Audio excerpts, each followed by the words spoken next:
So this is the time for question and answer. So um, feel free to intervene and ask for comments or also add comments to our discussion if you want.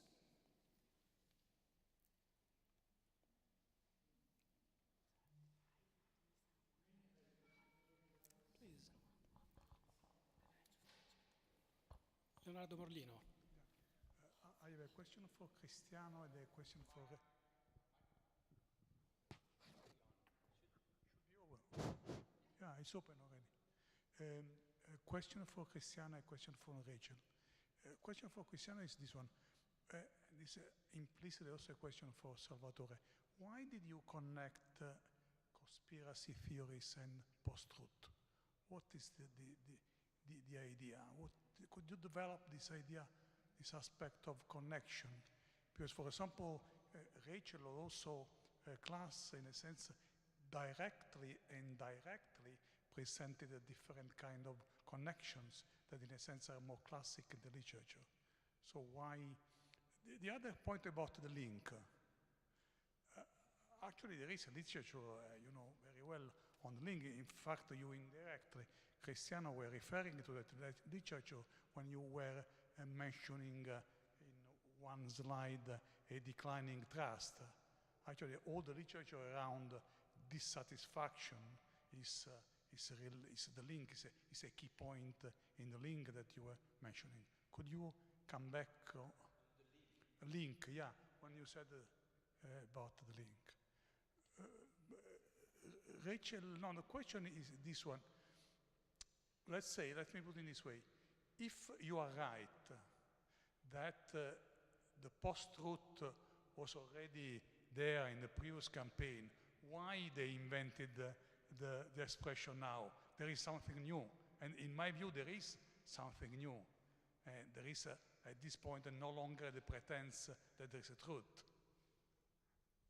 No, maybe you have any reply to this question.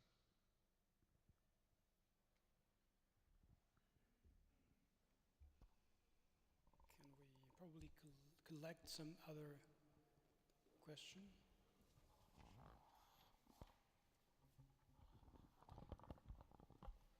My question is about your research. I was trying to figure what kind of people, for instance, age group, occupation,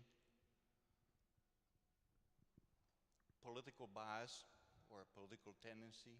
Did you identify a group of people who tend to believe in conspiracy theories? Thank you.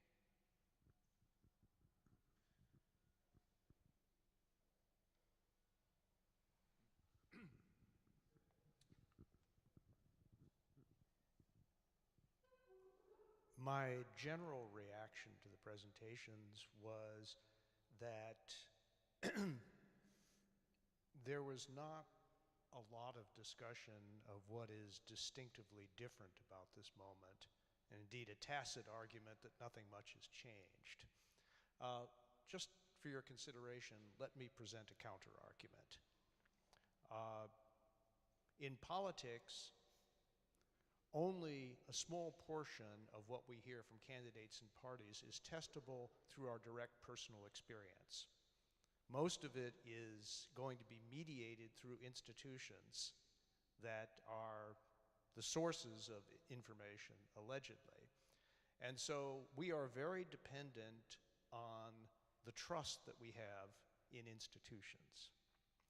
What's different about this moment is that there has been a withdrawal of trust from the kinds of institutions that used to advance general propositions that were expected to have truth value across partisan and ideological lines.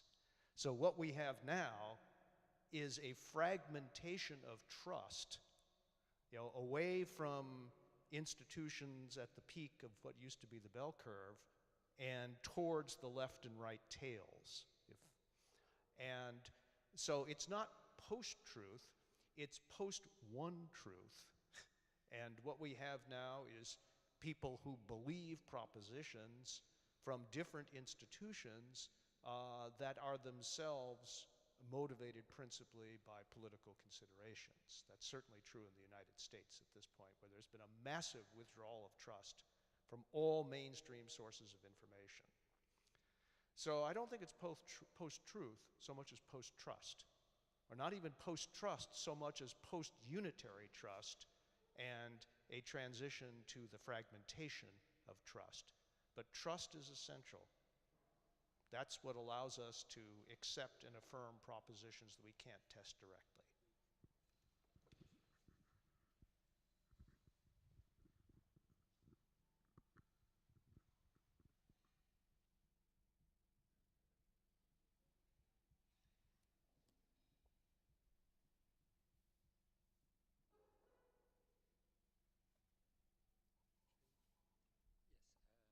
We start short and then we can add on that. Thank you, Professor Moreno, for the questions, and to all the other person that made questions.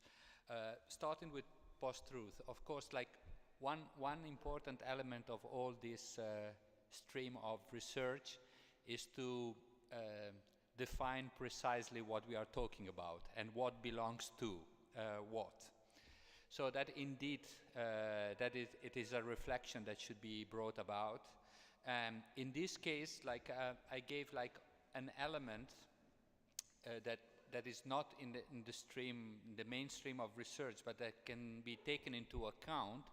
That indeed, the content of truth of the stories that we are using, it is not relevant to the evaluation of the stories, because we don't need to have false or true stories to evaluate the attitude of the person. So it is something that goes beyond that, and in that sense it can be taken the affiliation to this idea of post-truth. As far as the link with political trust, I must say that we had a strong expectation to find something, and it also matches like a chain of connections that make very much sense, because on one side you have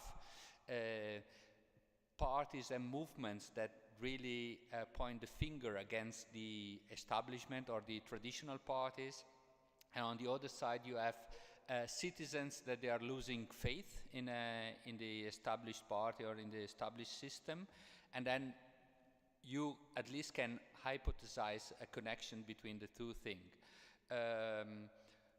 On one side, it is an empirical matter, because we didn't have good measures about that, but we can articulate also a bit about what we can expect about that, because of course this kind of tracing backward on what are the determinants can just show a link between political trust and believing or not believing in certain kind of stories. But on the other hand, we can just bring add the question and saying, is there any connection between, for example, being in power and in the government and being at the opposition? So then it's like how political trust works depending on the fact that certain parties are just having the government or not having the government. Because at the moment is like a circumstance that those parties that whose supporter believe more are also the parties that they are in opposition. So that is like I think comparatively you can explore more this connection. But then for sure, like it's a plea also for more integrated research aimed at this kind of questions, because it was for us a bit incidental that we had that scale, but we didn't plan the research. So we had to use what we had. And then there are, I continue because there were another two questions from Claudio. certain determinants we looked at, they were just like taken into account explicitly. So for example, education, and that was one of the things that came out pretty strongly. And I didn't mention that, but there is like a connection with age that is pretty stable, and indeed is like a negative connection. So with increasing age, you have a tendency to believe less. And that it goes in the direction of what we have discussed this morning about millennials and just younger cohorts. That does expand beyond millennials, because it's a phenomenon that just reached like cohorts that has now 45, 50 years. So there's not just the millennials. It's just like the youngest and the middle age. Yeah. So this is something that comes out. And another thing that comes out is a slight connection of gender. But this is like something that we have taken as a control. We have females that turn out to believe more. And we are controlling also for education and age. So that is like, it is something that should be looked at more precisely. Those are just as far as like socio-demographic characteristics, the one that comes out the most. Psychological traits, we didn't include it explicitly in the questionnaire, so we don't have. The question is that you should look at the connection that exists between two elements, like believing in those kind of theories, and also voting. And as far as I know, like research on connection between political traits and psychological traits and politics was not really bringing a lot of results. So that's like a little skeptical about finding something in that direction. And finally, the remark on changing from post-truth to post-trust. I just brought in one sentence at the end, but I think I take the remark very seriously, and I also question myself. Like I just see the importance of trust, and that I think that it could be a crucial element to take into account on as a basis of believing. But the thing is, like, as long as there is this dilution or parcelization of authorities, I don't know how much you can go further calling them authorities. And one question is like, when you get information for something that has not a certain source, like the internet, where is the source of trust for that? The internet, or the fact that I received that in a certain way? And so there is a question connected with this idea of trust that, on my view, it's a little bit of a paradox, because there is this, let's say, dilution of sources of authority, but at the same time, this losing importance of epistemic authority brings people to believe in something that is not really, at first sight, plausible, and so that is like that is in a certain way like to me is a question, like where is the source of trust, and possibly is a fundamental question.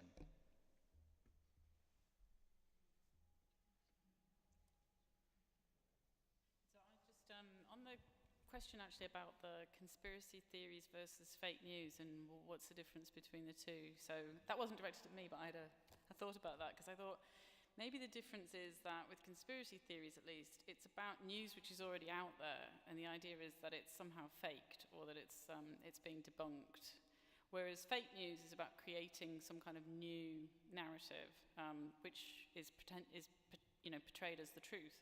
So there's a difference between, they're both sort of in some way about news and news being faked, but one is sort of almost kind of done authentically in the sense that this is supposed to be believed, and the other one is about actually existing mainstream media news is not to be believed. So that, and then maybe on a spectrum, I suppose, is to sort of say that there's not one sort of definition. Actually, you might want to think of it as like a spectrum of fake news or post-truth. On the point about the idea that, so if it's not post-truth or this idea that perhaps what's happened or what's changed, so that something has changed, something has shifted. And I do agree with you. I mean, I'm not trying to suggest that, that we're living in exactly the same world that we were 20 years ago. But I suppose what I would say is that I don't see it as like a binary, we were in an environment where it was truth, and then suddenly we're not. Like there's been some falling off a cliff that's happened. And I think that probably one of the key elements that's changed, and this probably gets to the point about the post-trust as well, is that I sound like a technological determinist, and I'm aware of that, but I think that possibly it's to do with the technology itself, is that the speed and the reach and the sort of virality of social media, and the sort of way in which you can have sources of it now that are coming from kind of all directions, has kind of fundamentally changed the scale at which this can happen, so that the actual acts themselves or the kind of intention or whatever has probably always it's been there, but I think the scope for doing this kind of activity now and the way that it can flow out freely and not be checked in society is probably is maybe the big difference. And this picks up on the point about the trust element, is that I guess again I wouldn't say that this idea that, or are you suggesting that somehow there was an era where people were really trusting and then suddenly in 2016 it all. Okay, because again, it's a slope, right? It's not as if that there was a kind of moment of just complete crisis where trust disappeared.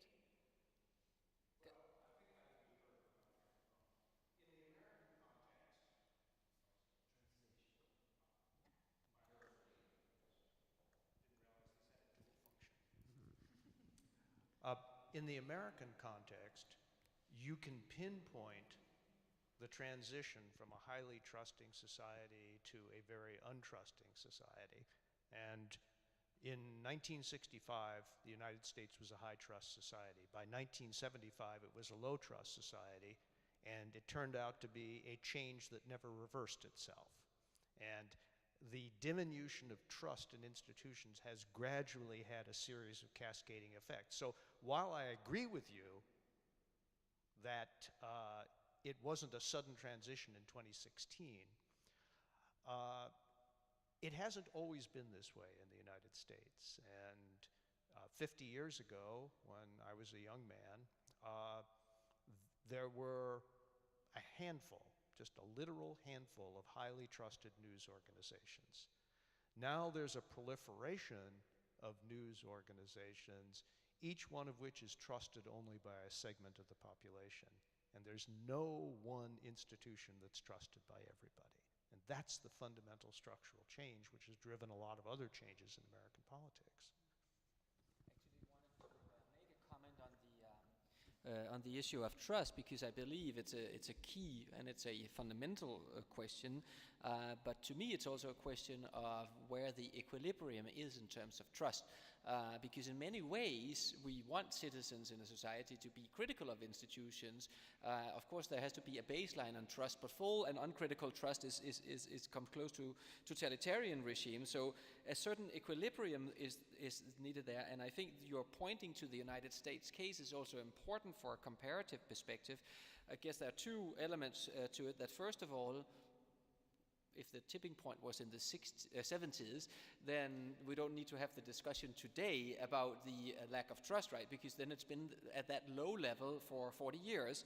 But maybe more importantly, comparatively speaking, it is true that the United States is a less institutionally trusting country than many other Western democracies, both when it comes to institutional trust in, say, parliament and the institutions, less so in politicians, when it comes to trust in the judiciary, when it comes to trust in science. These these are still institutions that in many other Western democracies share a broader and a shared across party lines level of trust than it does in the United States. And even if you look at the media in Western Europe, for example, if you look at the most recent Reuters data where they compare the levels of trust in mainstream media, it is true that it's low in the United States, but it is also true that it's somewhat of an outlier in the Western democracy comparisons.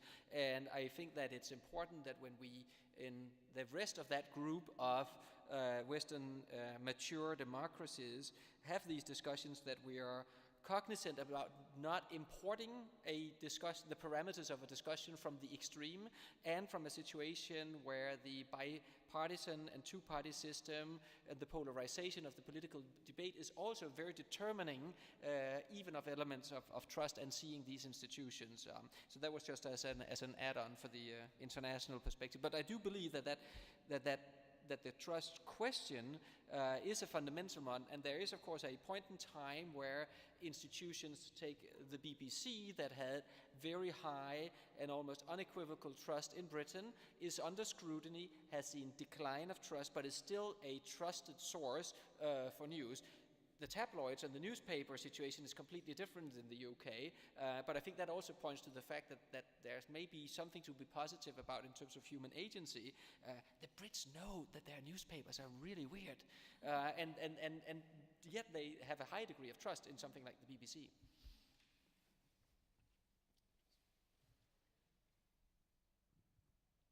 Yes, I'm Tonia Mastrobuoni. I'm a journalist with La Repubblica. My question is on data, because while the scandal of Cambridge Analytica bursted out, there was a small scandal in Germany. Well, it was treated as a small scandal, but in my eyes it was a big scandal about Deutsche Post. Deutsche Post is a universal service. It has access to, it says itself, to 80%, 85% of informations about German families, and it has collected 1 billion data about the German families. It's anonymous data, so it's a bit different, to Cambridge Analytica, but it's still data about your bank account, where you live, how your neighborhood is, how many components are your family, if you have a car, if you have not a car, what your property situation is. So these data were sold last year to CDU and FDP, two parties, to make their electoral campaign. The newspaper wrote about this for one day. Then the attack of the German government to Facebook went on, so they forgot about it. But don't you think that this is an even more, we should feel more uncomfortable about this, about, well, it's a privatized, but it's still 25% public. Deutsche Post, we shouldn't feel more uncomfortable about this, and we should ask ourselves how many other post or other universal services are selling our data to parties or to society. I don't know. Thank you. I mean, I don't know, in terms of within Germany, in terms of the law or the regulation, did it violate sort of the regulations of the law, or was it within, The point is exactly that. They say it's all legal because it's anonymous data, but Deutsche Post not only had their own data, but they also bought some data from the administrations about I don't know what the English word is, catasto, which is exactly. So yes. So they even bought other data to be more precise about, and they sell their products saying that they can offer material to make micro-targeting and micro-geography, and this is. So the parties said it's all legal, and the discussion was killed, the public discussion about this, with this. But I don't think, many people were uncomfortable, and there was, on the social media, the discussion went on. I guess it's one of these things where if somebody was to bring some kind of legal suit, that would probably be something where you could challenge it, or could, because as you said, there's public-owned data or publicly collected data being sold then for commercial kind of gain, then that, it seems that at least there would be sort of some kind of provision there for kind of sort of checking that, I would imagine. And with the new EU rules that are coming in with the new sort of Data Protection Act that's, I think, from even April, I don't know if that would be covered, but there probably will be. In a way, it's kind of interesting because I do think that protections, as these things happen, there is an increasing perception that we need protection, right? So that kind of instance then could trigger a sort of a future sort of response, which would then prevent that from happening again. And certainly with the new sort of European guidelines coming in, I think companies now are much more vigilant. I mean, I know my own institution, in terms of the information that we can circulate and what we can send round, is becoming much more scrutinised. So I'm not saying it would never happen again, but I'm just saying that probably in the next election that might be less likely in some ways, because we're trying to adapt now to these things happening in the future.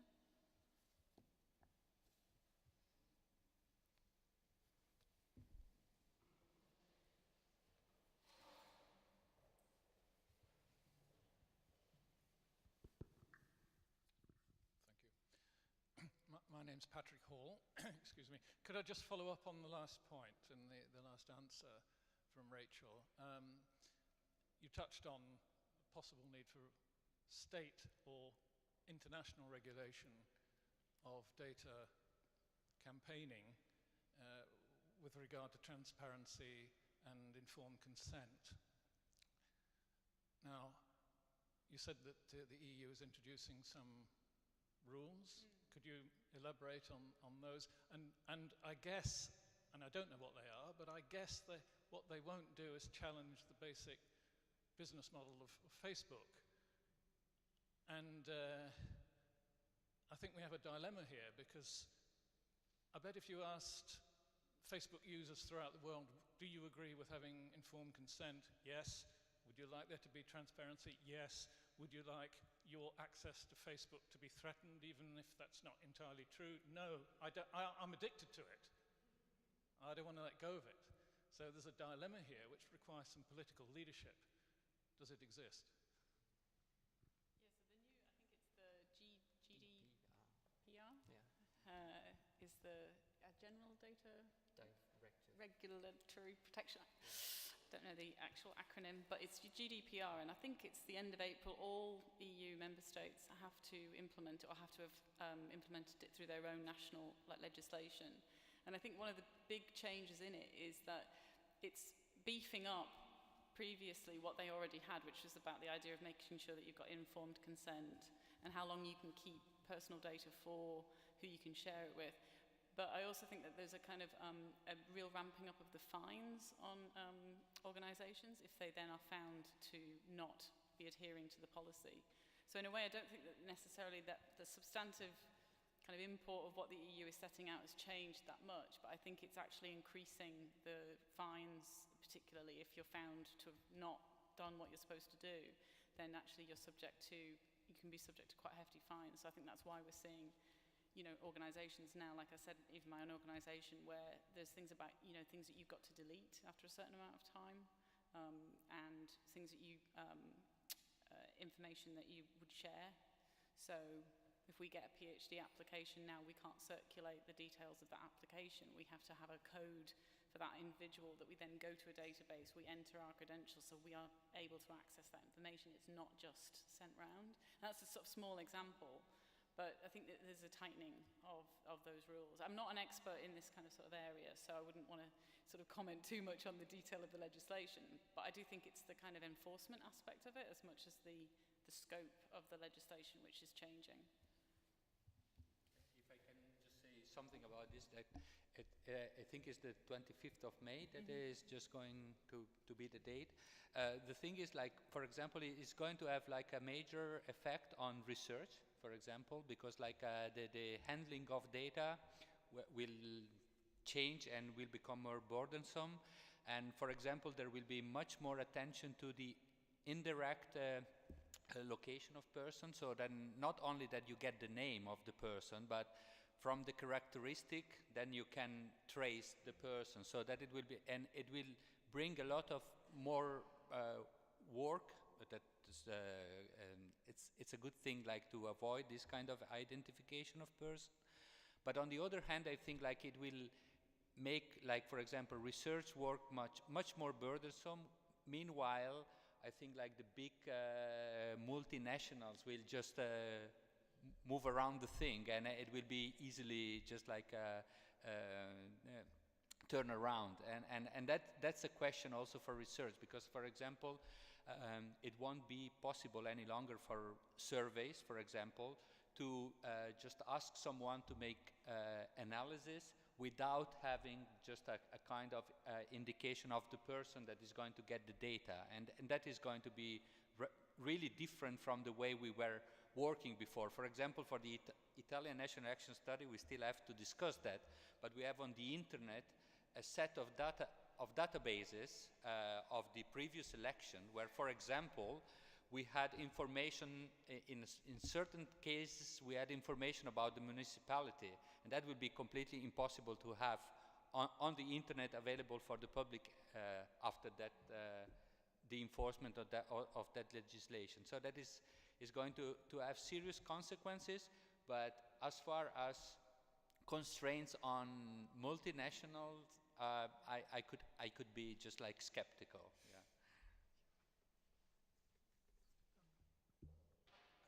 I wouldn't want to over-ask, but there is an overarching issue here, at least after 2016, where by crunching the numbers, it turned out that a large number of younger people, young generation, extracted their information from the internet and specifically from the social media.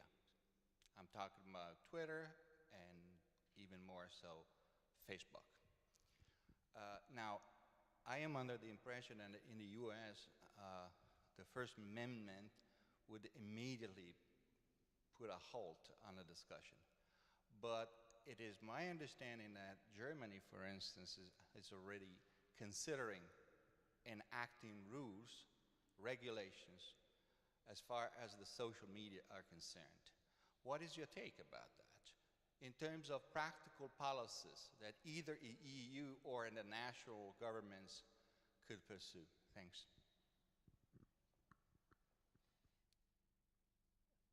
Your question is a burning and a difficult one.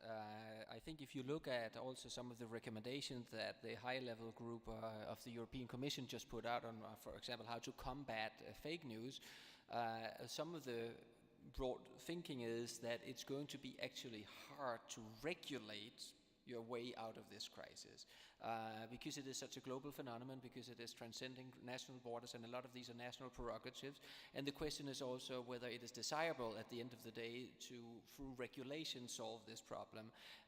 In an ideal world, the tech companies, and I think that they are pushed, more than pushed into this corner right now. I mean, Facebook is spewing out new policy quicker than any other company because they feel the threat of regulation coming from Washington. Perhaps it's even the only bipartisan issue left in US politics is the incentive to regulate tech companies, which was something that was not even on the horizon to be discussed a year ago. It is really interesting how this in transition, but all kidding aside, in the ideal world, I think the company and the sectors would step up and call for a major overhaul of practices, which is complying to the GDPR, not only when they operate within the EU, but maybe as a worldwide scale, which is one of the things Facebook has committed to over the past 2 weeks, but also opening up, of course, in terms of transparency. One of the, I think, big frustrations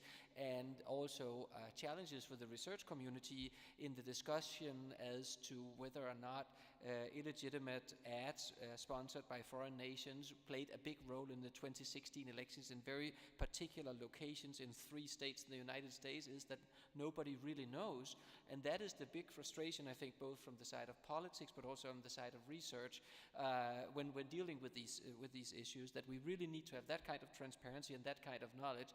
It would have been very easy for Facebook to disclose in a repository every single ad that had aired during the campaign and giving the metrics limits on the number of time that this had been aired. That would have been a step that they should have taken 6 months ago when this discussion broke, rather than now being sort of forced in the corner. I'm personally, but this is more of a personal opinion, not convinced that it is even easy, let alone desired, to regulate this in terms of content, because you very easily get into the realms of First Amendment issues, of censorship issues, and free speech issues. But that we have an issue where if the sector does not step up in and by itself, well, then by pure necessity there might be some intermediary regulations, but I also have a hard time seeing that these regulations would stand the trial of time, also because the technology and the platforms are changing it very rapidly.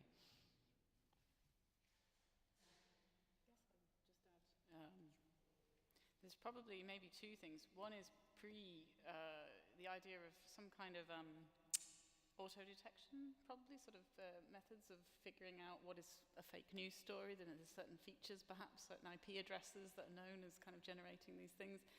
So you could sort of imagine some sort of defense system maybe in an election where there would be some method of trying to work out through machine learning. So AI, basically, artificial intelligence, is probably one way of combating it. And then possibly on the other end is thinking about a post hoc, setting up some kind of obvious commission and sort of, or for fact-checking, right? So some trusted third party where voters who are unsure can actually go and validate and verify. And so other than that, other than stopping the internet, you're not going to do it, but you could set up measures that allow maybe like a pre and then a post sort of way of trying to make sure at least that you minimize the impact if you don't stop it entirely.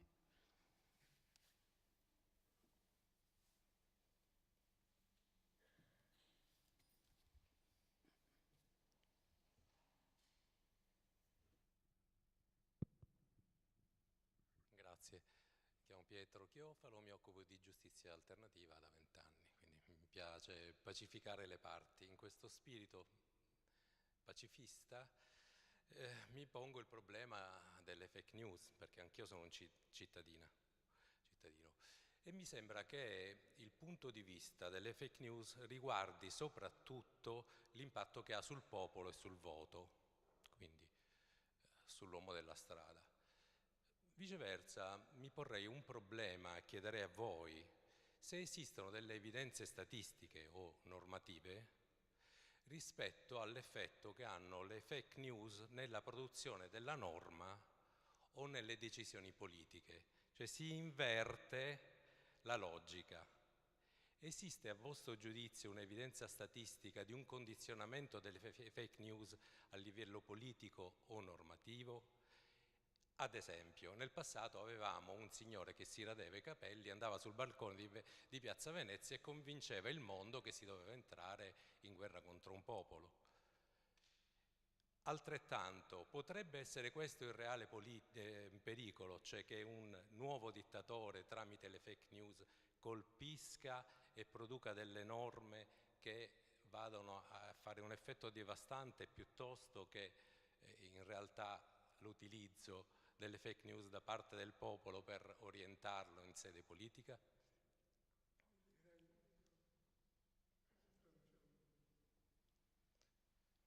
Chiedo scusa, se volete ripeto peraltro.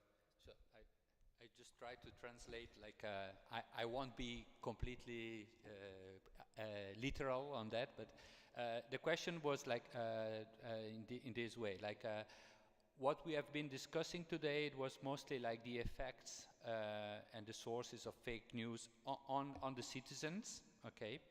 And the question was about which kind of effect fake news or post-truth can have on the normative process, starting from the government, and if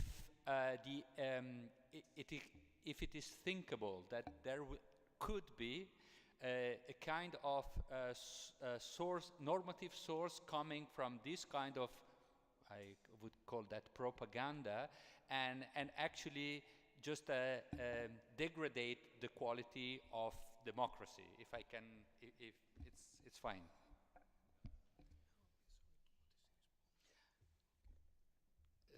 Now you can answer it yourself. I translated that. No. It's what I can refer to without giving an answer, because like it's a kind of apocalyptic just scenario. Is that in the morning we have been discussing about liberal and illiberal democracy. So that it's like there could be development, but at that point I think it will get in a pretty extreme situation where you have this, and I would call it like an Orwellian situation where you have legislation built on fakes. I'm not here to exclude that. I won't say that it couldn't happen, but at the moment I think the discussion is still on another track, I would say.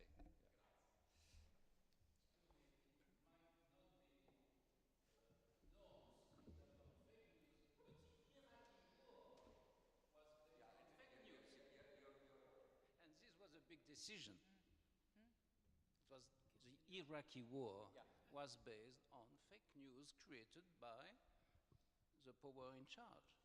But then it is a really interesting point, and it comes back to the epistemic authority, because in that case it was if we agree on that, it was a government or just like leaders of Western countries that just forged proofs and built up a strategy on that, and so that is a question, because that again I don't think it's a new phenomenon, just like it's propaganda. So that is and then the new thing could be like the connection between just like a fake evidence produced, forged by governments, for example, and the backing of this forged evidence by spread, like diffusion of these ideas. So thank you very much.